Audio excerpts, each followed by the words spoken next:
infertility may about it causing a problem is a lie. So there are no problems. However, if you get COVID, as a male, it can reduce your sperm counts. And as a female, obviously, if you become pregnant and you get COVID, the risks are just astronomical. Preterm labor, preterm birth, stillbirth, miscarriage, ICU admission, NICU admission, even maternal death, 22.3 times higher than normal. So very, very critical that we make sure that everybody gets vaccinated as quickly as possible. Are we good? All right. Well, we're going to get everybody to just jump back on, and we will hopefully dive into this topic soon. I want to say thank you to all the people that responded to my post yesterday about how to make Instagram grow. We got some amazing suggestions, and we do try and engage every week with this show and reach out to people. So hopefully if that's of use to you, let us know. Make sure you comment. That always helps, and like. And that way it attracts other people to the program as well. And that's what we want. We want to try and help as many people as possible.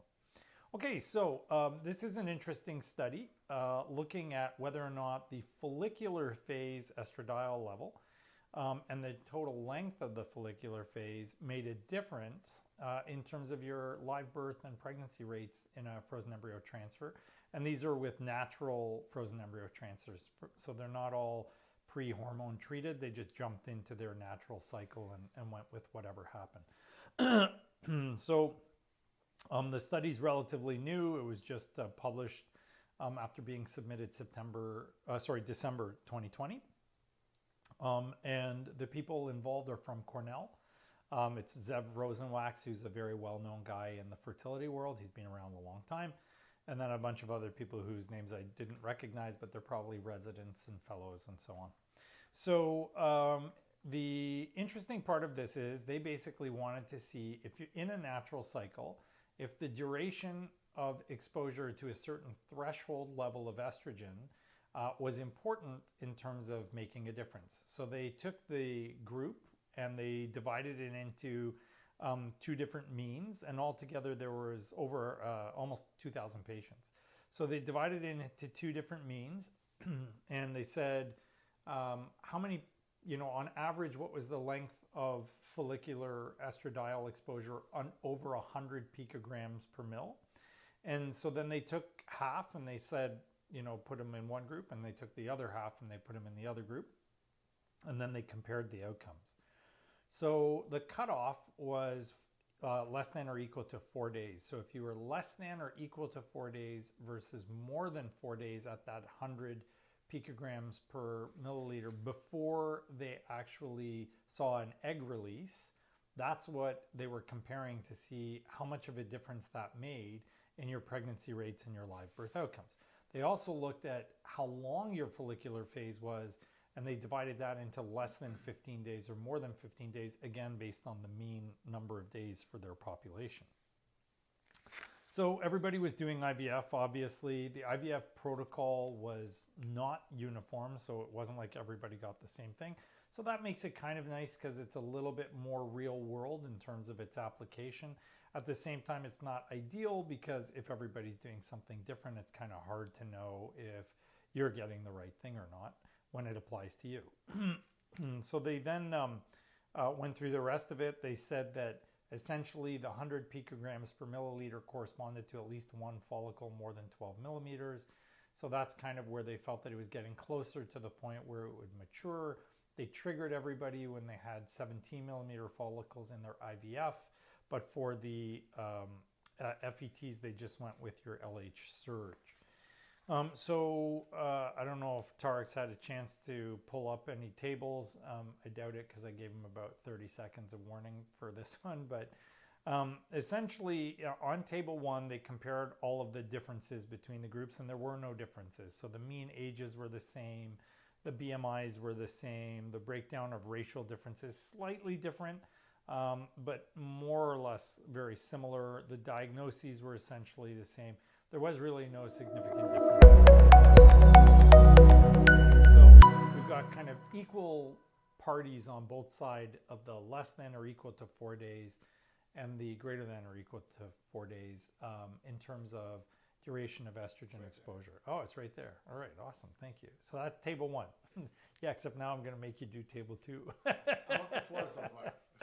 Okay, so if you go to table 2, the first thing they looked at was what's the relationship between that follicular phase estradiol exposure for less than or equal to 4 days over 100 picograms per milliliter versus the ones that did more than 4 days. So in the pregnancy group, it was 65.6% for the ones that were less than 4 days, but 70.9% for the ones that were greater than 4 days. And that was a 30% difference when they did the odds ratio. Now, I'm not quite sure how they got the numbers because that difference of 6% is not a 30% difference. So I'm quite confused by how they came up with these calculations. It doesn't actually make a tremendous amount of sense, but they were claiming that it's a 30% difference because their risk ratio or their odds ratio is 1.3, and 1.3 means that you have a 30% higher chance when you're using the group that has more than 4 days of estrogen exposure. They then went down to live birth and they saw the same thing. Again, it was statistically significant, and they showed that it's a 24% increase in live birth if you have more than 4 days of estrogen exposure. So what does this tell you? It tells you that if you have a really short cycle length, your chances are lower. If you have a medium cycle length or longer, your chances are better.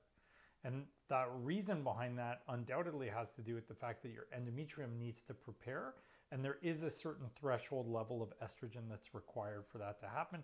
And in this study, they're saying that's 100 picograms per milliliter. No one knows for sure exactly what that number should be, but at least here they're saying that's the cutoff. So if you got pregnant in either group, none of the other factors mattered. So once you were pregnant, it didn't matter whether you were less than 4 days or more than 4 days. It didn't matter the duration, any of those things, and I'll show you that in a second. And the outcomes were all identical. None of them were statistically significant. But in order to get pregnant, so before you got pregnant, if it was just the whole group, the ones that had a longer follicular phase, they did better. And this is something super common I've known for ages that we see all the time, because we get a lot of patients who have very short cycles. It's 21-day cycle from day 1 to day 1 of their period. And so I frequently put those patients on letrozole. That's pretty much all you need to do. It'll lengthen their cycle. They get a bit more egg maturity. They get more endometrial maturity. Everything syncs up, and then they get pregnant on their own without a lot of difficulty or trouble. So then we go to table 3. And in table 3, which hopefully is there or there, I don't know which side. This one. It's on this side? Yeah. Okay. So in that one, they showed that they compared the cycle length. So less than or equal to 15 days in the follicular phase or greater than 15 days in the follicular phase. So this would, for example, be someone who at a minimum had a 29-day cycle, maybe a 30-day cycle, versus the group that had a less than 29-day cycle. So in that group, again, they weren't able to show actually any statistically significant differences between any of the groups. So the duration of your follicular phase did not show a difference. So the duration that you're exposed to estrogen in terms of that 100 picograms per mil being less than or equal to 4 days or more than 4 days does make a difference. But in terms of the total length of your follicular phase, they didn't see any difference. So people always get panicked. Oh my God, I've been on the estrogen for 3 weeks, or I've been on it for 2 weeks or whatever. This is suggesting that that may not be that much of an issue. In table 4, they looked specifically at the group that had done PGTA testing. So if your embryos were PGTA tested, the pregnancy rate just made the level of being statistically significant. And I say just because the confidence interval goes from 1 to 2.01. So it's just barely significant. Some would argue it isn't. The live birth rate definitely showed significance. So they saw a statistically significant higher live birth rate when they had the follicular phase being at 100 picograms per mil for more than 4 days. So that's important because, again, it's suggesting that even if the embryo is genetically normal, this still holds true. You need the endometrial maturity in order for this to work. We know this from another study we reviewed on the show a while back. We looked at Richard Scott's article where they analyzed what the percentage chance of you getting pregnant is if you have 3 genetically normal embryos. Well, it's 95.2%. So the important thing there is not the 95.2, which is huge, but the 4.8 that don't get pregnant. Why do they not get pregnant? Because there's a whole lot of other stuff that still has to go on. You need an immune system that is tolerant of the embryo. You need blood flow that is able to deliver the nutrients that are required, oxygen, sugar, all the metabolites. And you need an endometrium that is receptive. And we can get into a whole discussion of the endometrial receptivity array, useless. There's actually another study being published showing that it's useless. But the bottom line is that the endometrium does have to be receptive, which has nothing to do with the endometrial receptivity array. Okay, so there's a couple of other tables, but the bottom line is it all kind of shows the same thing. And so what did these guys conclude? Well, they basically can conclude that in a natural cycle, when you're doing your FET, if you have that really truncated short cycle where you're going to release an egg very quickly, that may be detrimental and reduce your chances of success. Whereas if your cycle is a little bit longer, you're going to get an improved outcome and an improved chance of success. And that was anywhere from about 24 to 30%, depending on which part of the study you read. So if you get that appropriate 100 picograms per milliliter estrogen level, you want to kind of make sure that that goes on a little longer. This requires a lot of monitoring. I talk to US patients all the time. Many of you are probably watching the show now, and thank you for that. We love you. So lots of thumbs up and likes and all those hearts that go flying up Instagram. So bottom line is many of your centers are not monitoring you guys properly. So if you need to be monitored, you need to be monitored. And you should, if you have to be there every day, be there every day. All sorts of centers don't check progesterone levels. They won't check for compression. I've been speaking with one amazing couple from New Jersey who tell me nonstop that their center actually cherry picks the day that they can get their embryo transfer. And if it doesn't work out for that day, you're out of luck. You got to wait till the next month. I mean, that makes no sense. This has to be fluid. It has to be adjustable. You can't force everybody's biology into one kind of cookie cutter approach. And what's our phrase? We always say, we are making babies here. We are not making cookies. So I think it's really important that you work with a facility that's willing to accommodate your body's specific biological needs, because every single one of you watching this show are different. And so you can't all do the same thing every single time. It's different for each person, and depending on what happens, your needs may be different from mine or Tarek's or anybody else's. And they did look at it in terms of the discussion component, and they did comment on the fact that there is some good data that shows that the duration of stim of estrogen exposure should be a minimum of 9 days. And that's from older data, but they said it should be a minimum of 9 days. But beyond that, if it takes you longer, that's not necessarily harmful, so you don't have to panic. So is it a fact or a fiction that the duration of estrogen exposure is important? It appears to be a fact. It does look like the duration of appropriate estrogen exposure does actually alter your outcomes, and so you need the right amount. You don't want to go too long because that's not good either, but within a certain time frame, too short is not good. That seems to be less than or equal to 4 days at 100 picograms per milliliter. And once you're over that, you're probably okay, and you're going to get a better outcome. So thank you for joining that portion of the show. Make sure you like, comment, and subscribe. Hit that subscribe button and push for notifications, and you'll see when all our videos pop up on YouTube. And also on Instagram as well. We're going to start taking your questions live now. And we had some pre-questions. I don't know if you're going to ask those ones, or you want my phone? Or if you want to tackle the new ones that are undoubtedly inundating us on the web. All right, here you go. You can find it. Yep. So first question, we'll start. Does low dose Accutane 10 milligrams a day affect male fertility? Accutane? Accutane, yeah. Nobody knows for sure, but Accutane is incredibly damaging to the embryos. So I probably would not be on Accutane while trying to conceive. We don't know exactly. There are some people that have suggested that it does reduce sperm count and performance. I tried to look that up actually once and we didn't find any data on it, so I don't think there's a study I can point you towards, but there is a rumor out there that it does that. It's just conjecture at this point. Hi, Dr. V. I have two questions.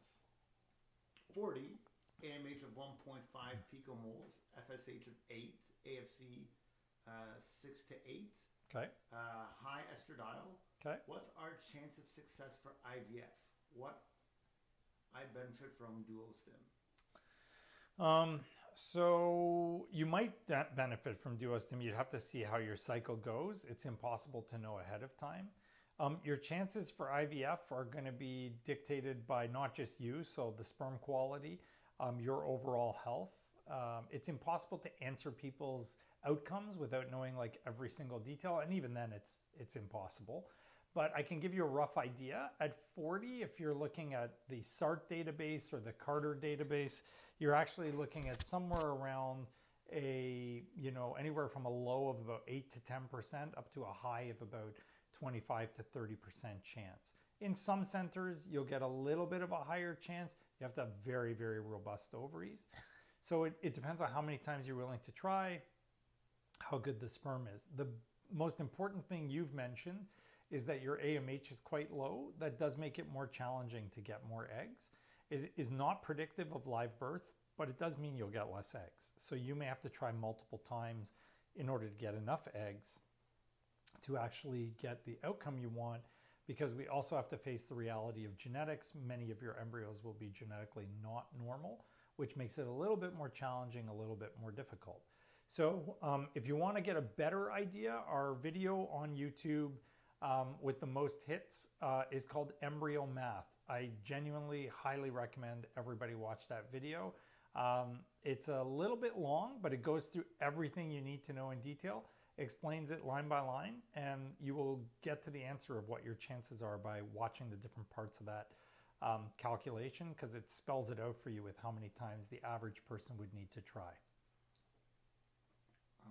Hi, Dr. Victory. Do you recommend folate or take together with folic acid? I think you mean folinic acid versus folic acid, but you can do both. There's no reason why you can't do both.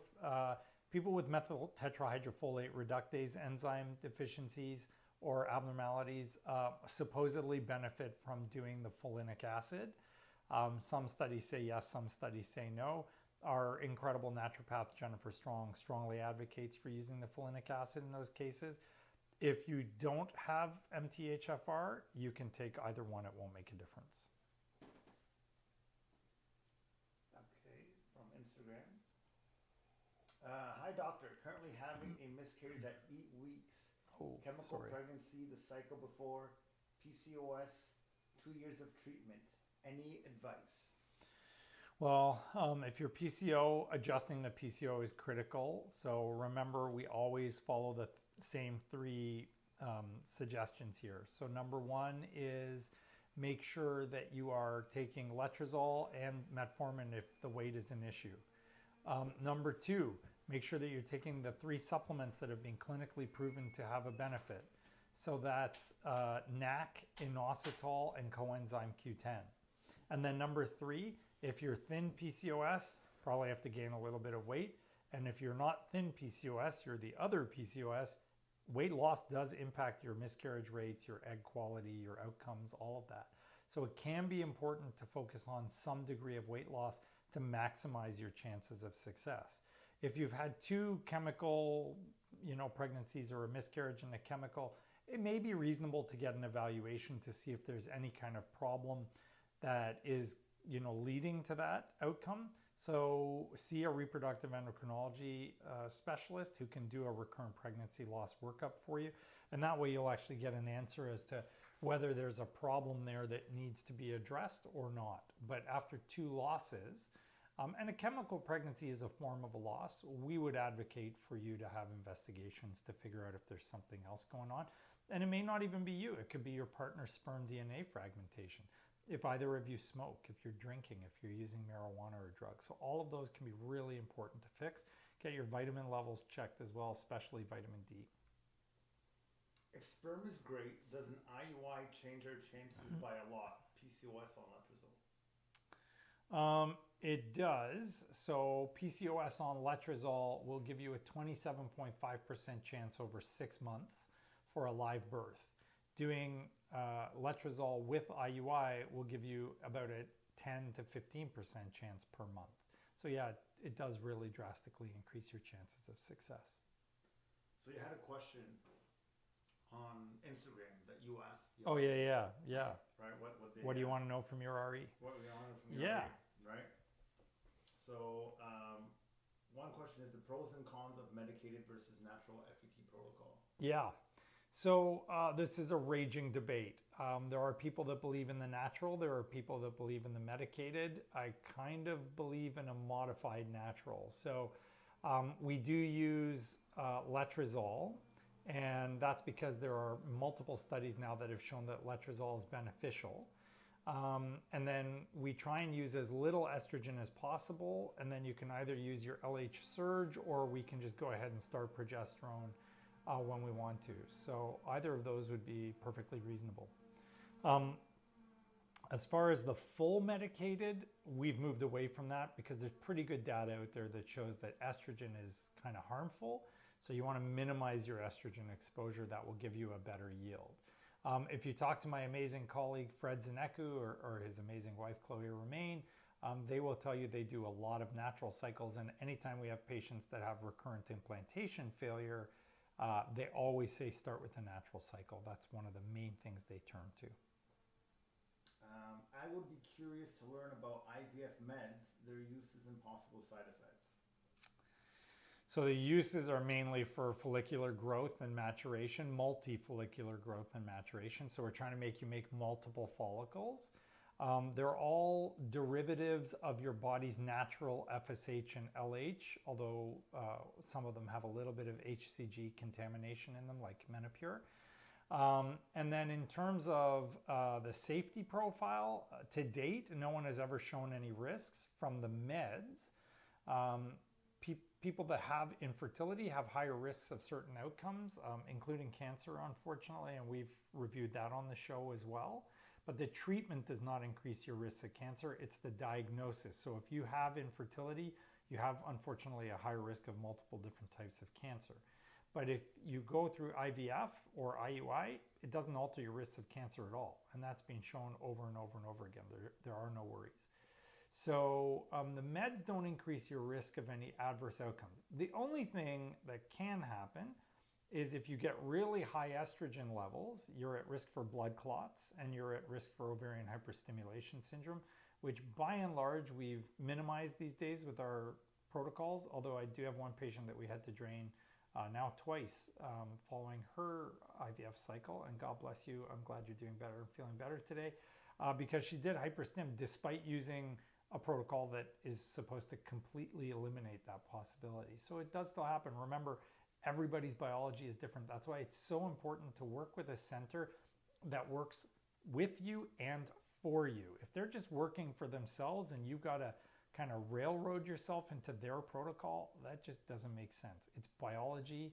Biology is not dictated by my, golf schedule. I don't golf, but it's not dictated by my golf schedule or, my appointments or by the clinics, days that are available to use a lab. There's one very large clinic in Toronto that is only doing egg retrievals a couple of days a week. You can't run an IVF program when you're only doing IVF egg retrievals a couple of days a week because you get crappy eggs. If they go even one day too long, you get terrible egg quality, and we've reviewed that on the show as well. So you got to find a place that works with you and for you. Don't find a place that's working for themselves. Exercise during stims. What is safe? What is recommended? Reasonable exercise is great. Excessive exercise is not. So remember, during your stim, there are two things that are critical. This is for mainly women. For guys, it doesn't make a ton of difference.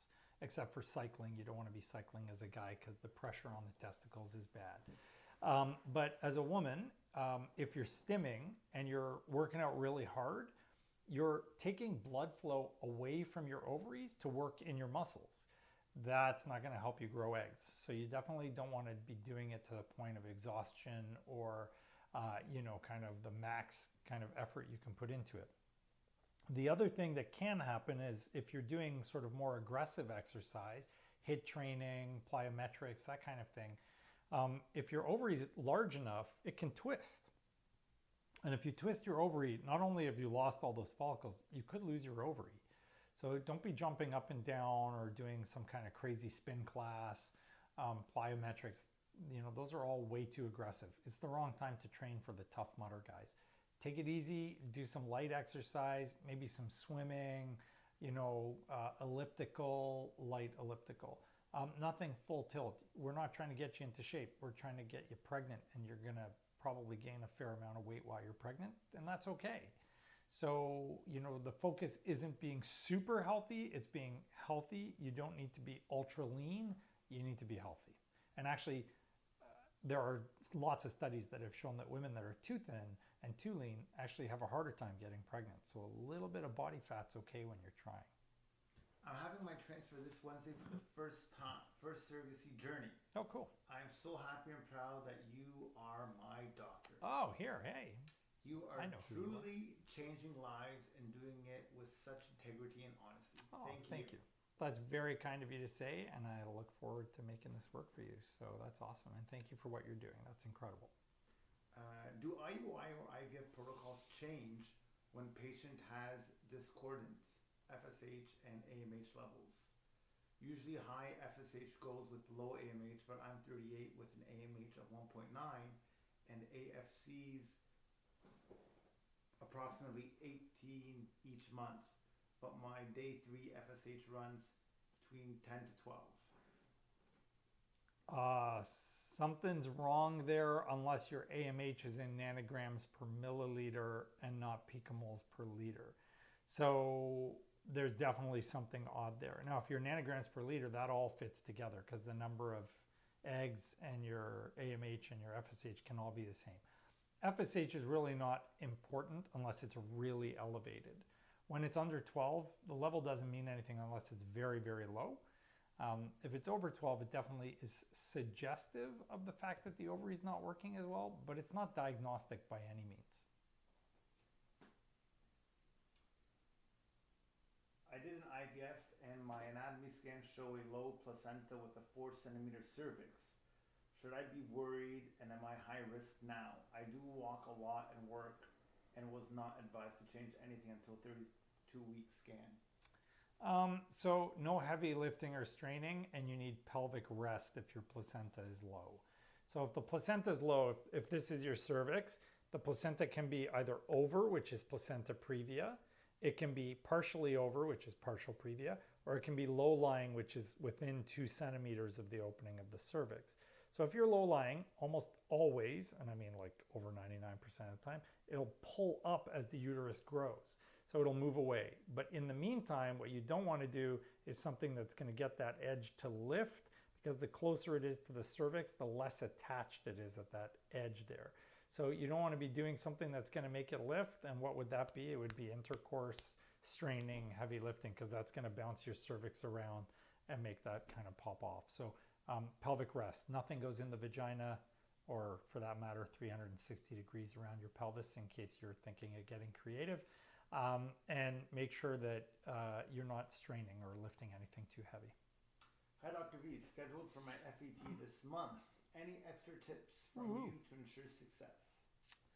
Oh, loads. That's got to be one of those ones we do on the new Instagram. We're going to revise our Instagram based on everybody's suggestions. So, FET prep. Okay, so number one, be in a reasonably sound frame of mind. Make sure you're calm, you're confident, you're happy, you're in a good place mentally. Number two, you need to make sure you're using all the right meds and supplements. So we do recommend letrozole, melatonin, vitamin D, DHA, the omega-3 fish oils, which is DHA, and you need a good prenatal vitamin and iron. So all of those should be on board. If you have other things going on, then there's additional things that need to be there, like if you have endometriosis or you have PCOS, there are other elements that should also be involved.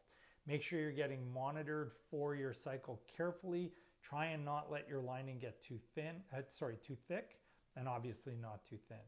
Do not overdo it with the exercise, and also don't become a couch potato because that won't be helpful either. No smoking, no drinking, no drug use. And by no, I mean none, zero. Stay away from all of that stuff. It's all toxic to embryos. And then when you start your progesterone, we tend to start ours when your lining's about 8, 9 millimeters. Once you've started that progesterone, make sure that 3 days later they check your levels. If they check your levels, also ideally check for compression. We're not sure if it means a lot, but for us it seems to be working. So your lining should shrink a bit or at least not get thicker.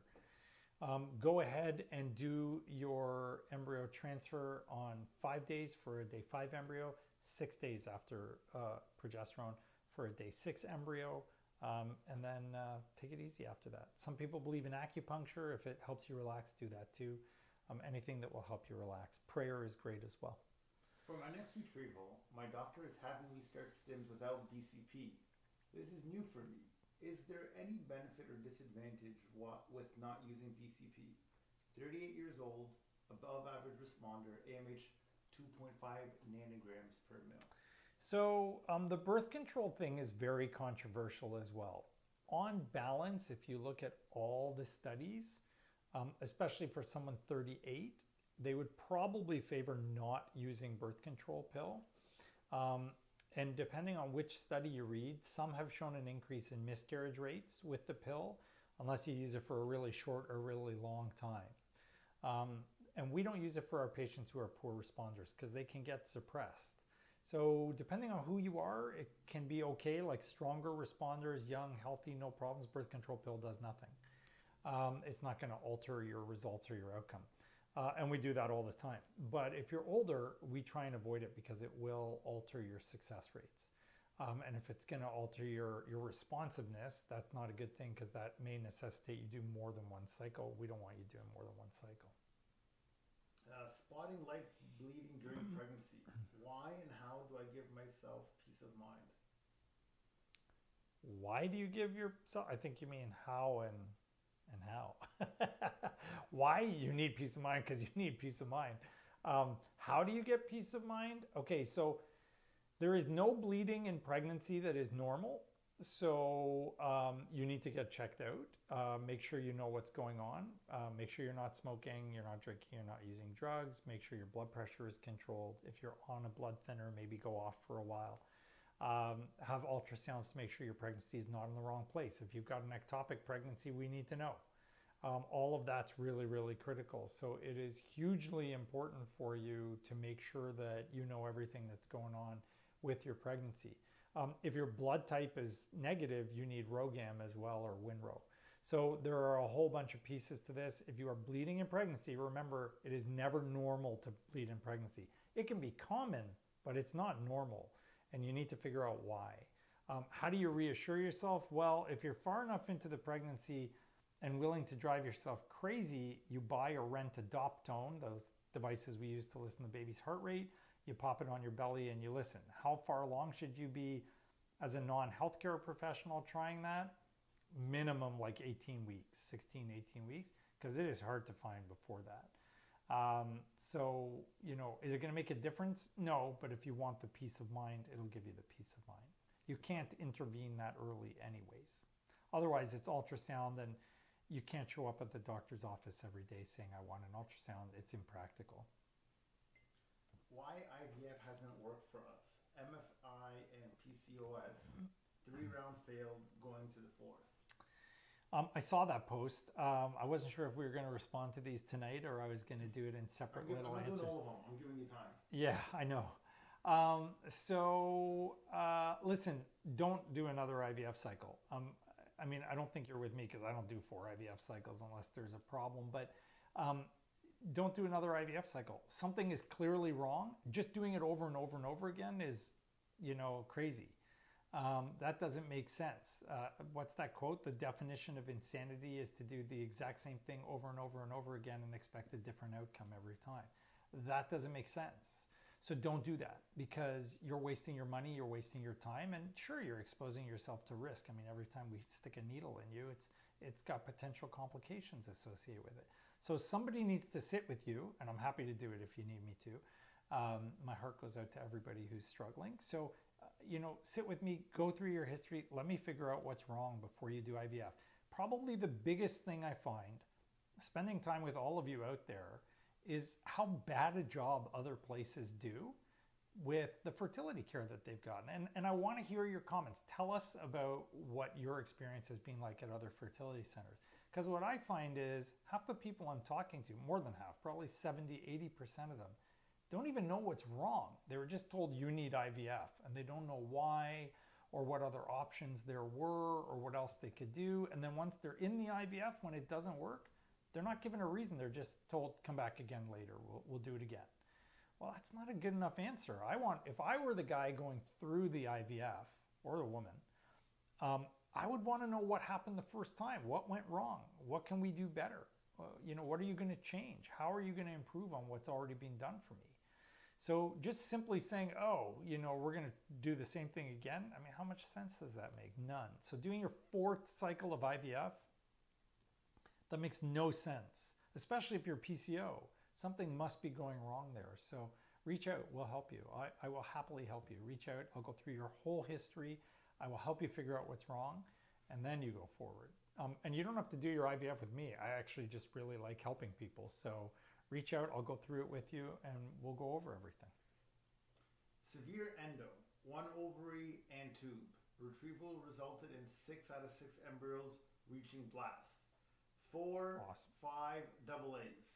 Woo. How much does endo affect implantation? What can I do to improve successful implantation? It's a 50% reduction in implantation, so it's a huge effect.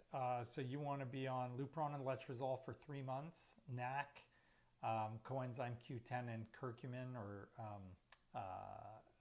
turmeric powder, if you want the natural things, and then surgery if they can clean up your endo. It depends on how severe it is, but that can be very beneficial as well.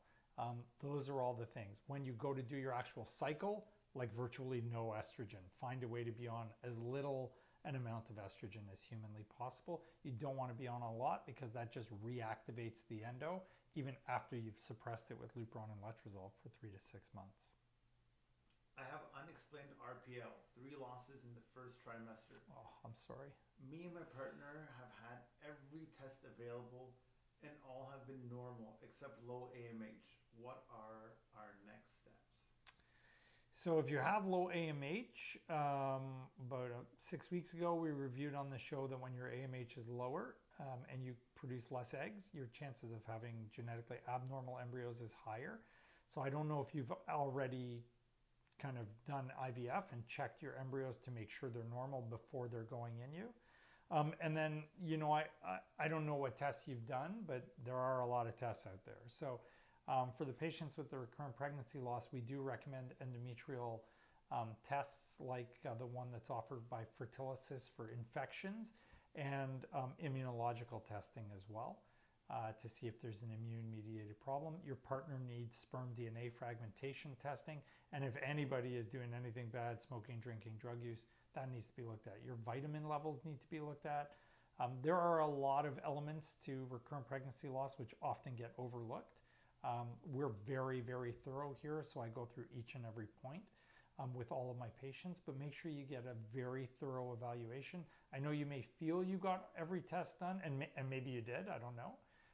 But frequently I find that's not the case. People did not know about Fertility testing. They didn't know about looking for infections. The vaginal microbiome hasn't been addressed. They're not on antibiotics and then probiotics. There's a lot of things that we do. Do you check uterine contractions during follicle monitoring ultrasounds before FETs? Why or why not? We do, and if there's more than 3 per minute, we tend not to go ahead. Why? Because there is data out there that says that if your uterus is contracting, it won't work. So remember, and don't make fun of me for my breakdancing days, if I put the embryo here and you get waves going in the uterus, it's actually directional, so it's actually going out the uterus because the uterus contracts in a unidirectional format. It's going that way. I am quite good at that. I know. I was shocked how good that was. So I'm not going to break dance, don't worry. Yeah, it's unidirectional. It's going to make the waves push the embryo out. It's just going to like surf out of you. So you need to have minimal contractions. My embryologist believes that, my lab director, embryologist, believes that if you give the patient more progesterone, it'll calm it down. Personally, I haven't seen anything work. So when you have those contractions, it's actually really difficult to get the uterus to calm down. I am kind of hopeful though that it's all infection related. And that's something we need to explore with that Fertility testing. So I'm thinking about doing a study on that, but we haven't done that yet. Is there any advantage to using Gonolife with Medicare instead of Gonolife with micro HCG? My doctor has offered the choice this round as I am an above average responder to the micro HCG and is less expensive. No, there's no advantage. You're basically getting the same thing. So the only difference is that Menopur is urinary and Gonolife is recombinant. And there are studies that show that you need a balance of both to get optimal embryo quality and to get optimal genetic normalcy. So you won't necessarily get that with micro HCG, especially if it's a synthetic HCG. So it depends on where your HCG is coming from. If it's urinary, it may be okay, but there isn't a study of that. So we don't know.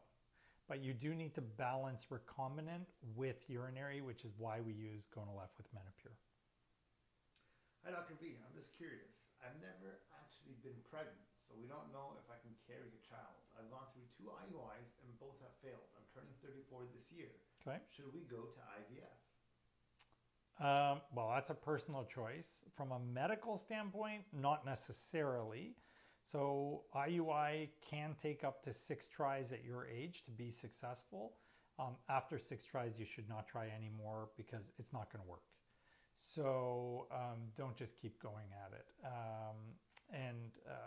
Everyone was encouraging me to talk about specific cases. So I spoke with one of my clients who I truly adore, an amazing, amazing lady who deserves love from all of us for her struggle. And she very much wants to try, but she's already done more than what I would consider ideal for the IUIs. And I said, you know what, like, we got to stop doing more IUIs because it really doesn't work after a certain point. So at 34, up to 6 is okay.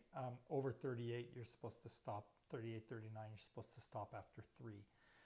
So you could still try more IUI. It depends on what's wrong and if they know what's wrong. But 2 tries at IUI, remember, IUI can have anywhere from a low of about 7-8% chance up to a high of about maybe 25.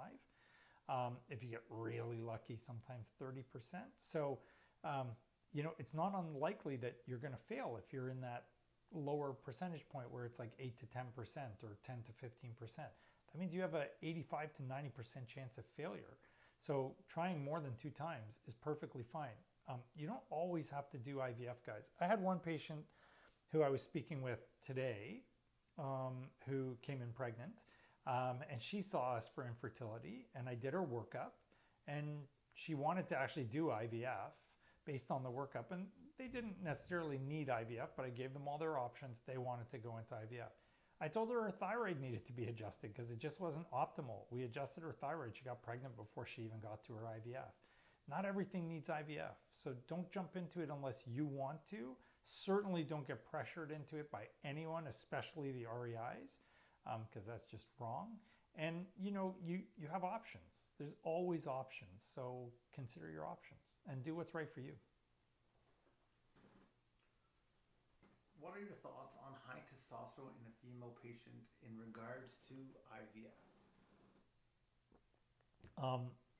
If it's really high, it's not ideal because it'll interfere.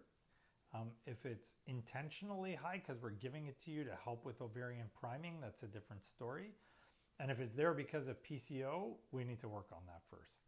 So you probably need to bring your weight down. You would likely need to take some birth control to try and kind of suppress your androgen production. There are things we would want to do to kind of reduce that a little bit. Do you recommend acupuncture in the weeks leading up to an FET? If so, how often? Approximately 1 month out from my first FET right now. So I'm going to deflect that question to Jennifer Strong or Mary Wong in Toronto, or any of our colleagues in Sarnia, many of whom do acupuncture out there too. So I'm the wrong guy to ask about the frequency of acupuncture, because that really needs to come from a traditional Chinese medicine specialist or a naturopath. However, I will say this. If it relaxes you, it may be beneficial. And if you don't like the poking of the needles, it likely would not be beneficial and may even be harmful. So don't do it if you don't like it. If it's stressing you, that's always a negative. But if it calms you, relaxes you, anything that calms and relaxes you and helps reduce your stress levels will most likely benefit you in the IVF world. First COVID question of the day. Yes, I love COVID questions. Bring it on. I can't keep staring at these chocolates I brought you. They're calling me. Should I take one? Yeah, take them all. What are your thoughts on getting a second dose of the COVID vaccine at 7 weeks pregnant? Fire away. It's been proven to be inconsequential. There is good data now that it has no impact on anything. So fire away. This is what Tarek has a whole pile of sitting right in front of me below the camera level, and I can only stare at them because we're having our chat. I was worried about chewing too loud. And now he's talking with one in his mouth of all things. What are my chances of success with 37? What are my chances of success 37 with 40 BMI? 40 BMI very significantly reduces your risks, unfortunately. You need to bring your BMI down. And at 37, based on a Chinese study we reviewed probably a year and a half ago now, maybe a year ago now, you're still at the age where reducing your BMI is more important than your age. So the inflection point is 38. If you're over 38 and your BMI is high, you actually need to get into doing your fertility treatments, because the diminishment of your ovarian reserve is more significant than your BMI. But if you're under 38, then your BMI is more important than your ovarian reserve. So you should be seeking to reduce your BMI. The other problem is that pregnancies with a BMI of 40 are just not safe. If you go on our website, www.drvictory, so like drvictory.com, and you go to the resources tab, and you click on the resources tab, you'll see a page on obesity and fertility. And if you go to scroll down to the bottom, and it'll, in little small kind of blue letters, I think, say read long booklet or download long booklet or the short one. So if you download the long booklet, it's like literally a month of nonstop work for me that I put together with all of the possible impacts of weight and its effect on fertility. You wouldn't do it if you read that whole thing through. It's really genuinely risky. It's risky for you, it's risky for your baby, and it's terrible for the outcomes. So do what you need to do to get the BMI down. That's important for your health, for your baby's health, and for your cycle outcome. We actually don't let our patients go through when their BMI is that high, because I'm taking your money and I'm not helping you. That doesn't make sense to me. And in my mind, that's unethical. I know loads of centers that go, oh yeah, great, come on in. We don't do that. My interest is not just, turning this into an IVF grinder. I want this to be a place people come to where we are a haven for taking care of people and making sure that we get them to where they want to go. And in order to do that, sometimes I need to help you, but sometimes you need to help you, or you need to help me help you. Lowering your BMI is critical, so bring down your BMI. Is it bad to take letrozole while I have a cyst size of 17 centimeters? My RE wants 17 centimeters? It's the number here, cm. Wow, you need surgery. Don't even read the rest of the question. You need surgery. Your ovaries are very high risk for torting. More than 10 centimeters, your ovary can twist. You'll lose the whole ovary. So yes, absolutely, you need that removed. A lot of REs, especially US-based REs, but more and more in Canada as well, have divested themselves of their surgeries. So they're all nervous that if they tell you you need surgery, or there's going to be a delay because you need surgery, you're going to run down the street and go to the next guy who is going to, for sure, unethically offer you IVF or IUI or whatever the case is to help you get pregnant without caring that you actually need surgery. It's true of endo, it's true for fibroids, it's true for patients who have adenomyosis and need treatment. It's true of cysts like that as well. And so in a lot of circumstances, people won't deal with it because they don't want to lose your business. I couldn't care less if I lose people's business. I need to go to sleep every night knowing I did the right thing. And if you aren't seeing that we're trying to help you, I get that and I respect that. And if your urgency is so great that you need to go down the street to get treatment somewhere else, I'm comfortable with that, because at the end of the day, I can look at myself in the mirror and say, I did the right thing. And if the patient in their own decision-making framework didn't choose to go with my path, I totally respect that. That's your choice and your autonomy, and I'm the first person to stand up for your autonomy. But am I gonna fire off and do treatment on you when you have a 17-centimeter cyst? No, that's insane. I would never do that. No one should be doing that. That's crazy. If transferring to embryos, when will you know whether or not both implanted? Do you recommend that you do not test at home post FET? I do, because it just drives people crazy. I don't recommend that they test at home. We can kind of tell from your first beta if it's in the right range for twins, then you know it's twins, and if it's not, then you know it's just one. Not 100% of the time, but generally speaking, we have a pretty decent idea. Will you transfer more than one embryo? Will I? Yes. Do I? Occasionally. Should we? As little as humanly possible. There are circumstances where it's reasonable. If the embryos were frozen together and you don't want to either refreeze one or discard it, that's reasonable. If you don't know their genetics and the woman's age is higher, that's reasonable. But by and large, we try and only transfer one embryo at a time. And right now, our success rates are so high with our single embryo transfer. I'm getting the same success rate I was getting at our previous clinic with like 2 or 3 embryos, just transferring one embryo. So we don't need to transfer 2. Why would you? It's just extra risk. Can having an elevated body temperature have a negative impact on implantation? Yes, if it's feverish level, not if it's slightly elevated. What is your YouTube channel? Hey, put it up. Put up the YouTube link. Can you put up the YouTube link? It's Instagram. No, I can't put it on Instagram. It won't show up on Instagram if you put it on the... Oh, if I put it on a thing. Yeah, do it there. So it's www.youtube.com/drvictory. We have all of the videos you see here up there, plus I think a couple of extra ones. And if any of the folks that are watching are Iranian and they want some in Iranian, we have a couple in Iranian too, in Persian. But there are loads and loads of videos there with like thousands and thousands of views. I forget what they told us last year, like 250,000 hours of time or something. Yeah.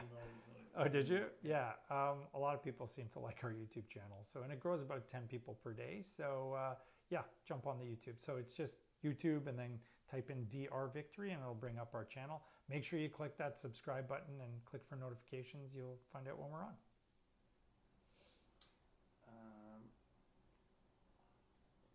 Do you take clients outside of your region? Example, Kitchener. 100%. We have a massive national, continental, and intercontinental following. So we actually do this show once in a while on weekends just to accommodate all the clients we have in Europe. I'm on the phone with Europe at least several times a day for clients coming from there. We have loads of American patients. I have one patient who I'm sure is watching now who has spoken to me now, I think 3 times, is getting ready for her own FET prep. We're just helping her along with her FET prep where she is. Kitchener is easy. We've got clinics in Toronto. I've got our clinic here, one in Sarnia. We'll be opening close to Kitchener soon. So yeah, absolutely. You can see us wherever in Canada, America, the whole world. We are starting IVF with you in August. We made our payment last week. Okay. Should we hear from the clinic shortly or closer to August? No, you'll probably hear shortly. So if you haven't heard, by say the end of this week, and you paid last week, just let us know and reach out just to make sure there wasn't an email glitch or something like that. But just get a hold of the office. You want to email Sarah if you're not using an egg donor or a surrogate, and Kasha if you are using those. So Sarah is just Sarah at drvictory.com, and that's Sarah with an H. And Kasha is Kasia at drvictory.com. Yeah, just reach out and we'll be there for you. A little bit of a long question. Long question. All right, I'm good. Fire away. I'm 40 years old with low ovarian reserve. I completed one unsuccessful IVF because I didn't retrieve any eggs. I'm assuming I experienced premature ovulation. I was on Gonolife for Menopur and Cetrotide. Okay. I'm going to start IVF round 2, starting with Lupron. Does this sound like a good protocol? I had an ectopic in 2008 and 4 miscarriages, and my husband doesn't have any male factor issues. No, but it depends on what kind of Lupron. If you're on microdose Lupron, like a Lupron flare protocol, yes. But if you're 40 and you have a lower AMH or diminished ovarian reserve, then taking a long Lupron protocol will suppress you. You'll probably produce fewer eggs. So that's not a great idea at that stage. So microdose Lupron is great, but not the full long agonist protocol. That doesn't make sense. In regards to your comment about uterine contractions and transfers, does your clinic suggest no female orgasm or nipple stimulation breastfeeding? Okay, so I'm a hot-blooded Middle Eastern guy, so I definitely recommend orgasms to everyone I possibly can. But if you're talking about around the time of embryo implantation, I would be, Tarek's blushing over here, I would be hesitant to let you orgasm immediately. And nipple stimulation, you'd have to have a huge amount of nipple stimulation to cause uterine contractions if you're not pregnant or not breastfeeding. If you're breastfeeding and you're trying to get pregnant, that's a bad idea. It's very difficult to achieve. The prolactin interferes with your endometrium significantly. So there are a whole bunch of pieces to that, but orgasm is great. And I know this is going to sound crazy, but I'm all for nipple stimulation. But that's if you're not trying to conceive and you're not currently pregnant or breastfeeding. If you are trying to conceive and you've done an embryo transfer, nipple stimulation shouldn't do anything. But orgasm I would avoid right around the time of the embryo transfer. A couple days later would be fine. As far as trying to do a transfer while you're breastfeeding, that should not be done. That was one I couldn't resist. What are the general odds of genetically normal day 5 versus day 6 versus day 7 embryo resulting in a live birth? I'm not sure I understand the question. So what are the chances with a genetically normal embryo from day 5, it'll result in a live birth? One embryo, about 50 to 60%, a little bit higher if your center is really good. Day 6, theoretically the same. Some people would argue maybe a little bit less. Day 7, way, way less, only 15% chance, even when it's a genetically normal day 7 embryo. How to become one of your patients? Do I need a referral? So if you're in Canada, you need a referral. So just have your family doc refer. Unless you're specifically coming for IVF, then you don't have to. But then we have to charge you for everything. So if you get a referral for infertility, and then I get to figure out what's wrong first, we don't have to charge you for most of the testing because I want to know why you're infertile to begin with. Having said that, if you know you need IVF, it's cheating to say you're coming for infertility. So do the honest thing and tell us, and we'll do our best to help you out. If you're from outside of Canada, contact info, I-N-F-O, at drvictory.com, and we'll set up an appointment for you. Easy as that.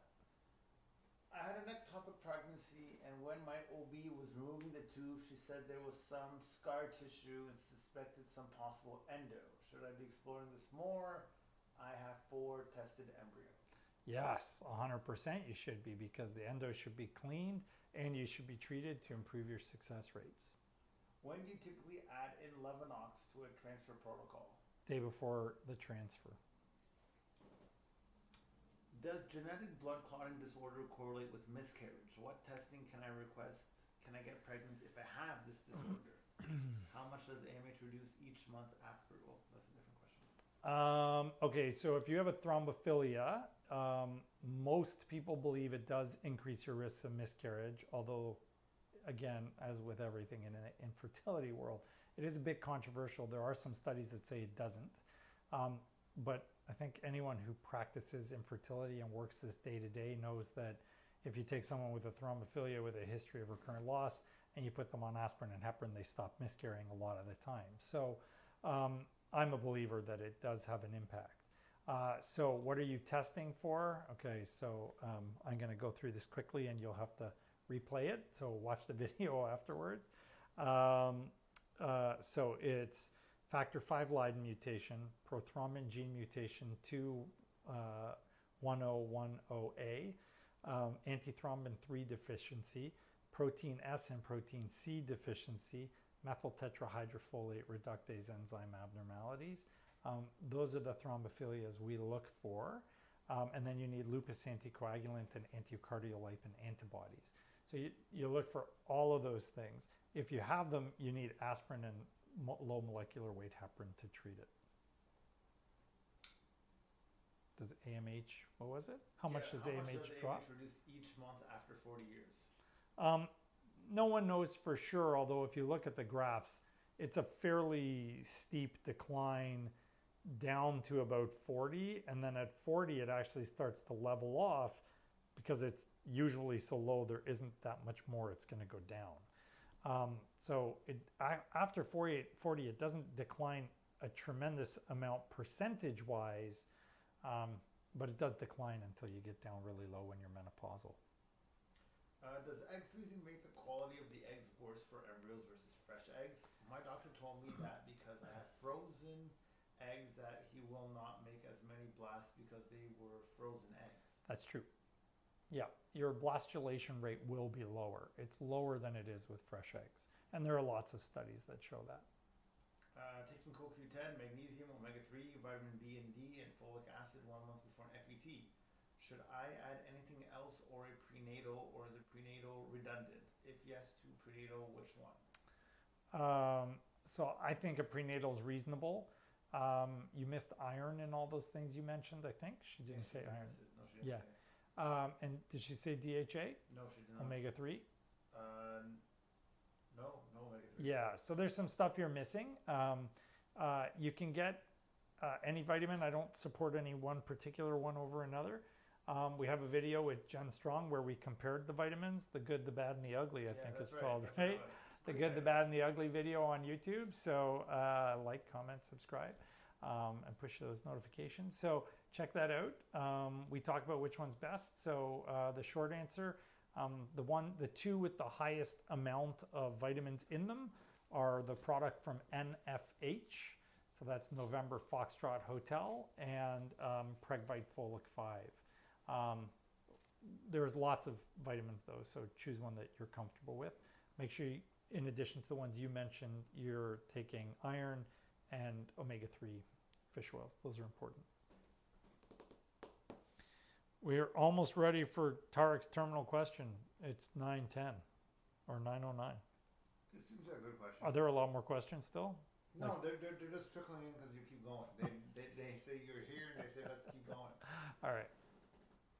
Once I start my period, I'm starting estrogen to prep for my FET, ideally 10 days later. Okay. Is there anything I can do to naturally thicken my lining? Also, how to prevent miscarriage during the first trimester? So the answer to the first one, naturally, acupuncture, aspirin, vitamin E, vitamin D, lots of antioxidants, eat healthy, meditate, yoga, that kind of thing. All of those are really important. And then on top of that, you want to make sure that you take letrozole. Don't take estrogen. Estrogen isn't great. I just got a notification on my watch that we have to go home because there is an unholy storm approaching Windsor. So we better shut this down and get out of here. Another one of these? So Tarek's terminal question was apparently a terminal storm on its way. So listen, I love you guys all. I really want to thank everybody for reaching out and offering us advice on what to do on Instagram. We're going to try some of those things. We're going to do some reels. We're going to tag some folks and jump on some other people's stuff and do different things. If you're out there and you want to talk about your experience with us, let us know, and we can go over that and chat about bringing you on the show and seeing what your experience was and whether or not we were able to help you, and maybe not your experience with us, but your experience with your center. We'd love to have you on. So let us know if we can join you or have you join us. We're going to get a little more interactive and try and engage more, and hopefully it all goes well. Okay, guys, lots of love. Thanks again for watching. Join us in probably 2 weeks because I am taking the first holiday in 13 months. Actually, sorry, 16 months now. Starting Thursday. So we will not be back next week, but we will be back the week after most likely. Take care. Have a great night and be safe.